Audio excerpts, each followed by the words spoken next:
Το μικρό χωριό μου που το αγαπώ.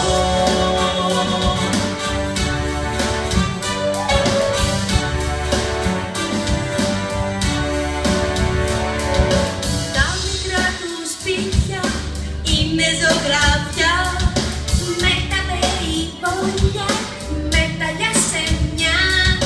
Τα ψηλά μπαλκόνια γνέφουν ζωηρά, οι αυλές γεμίζουν μόνο με χαρά.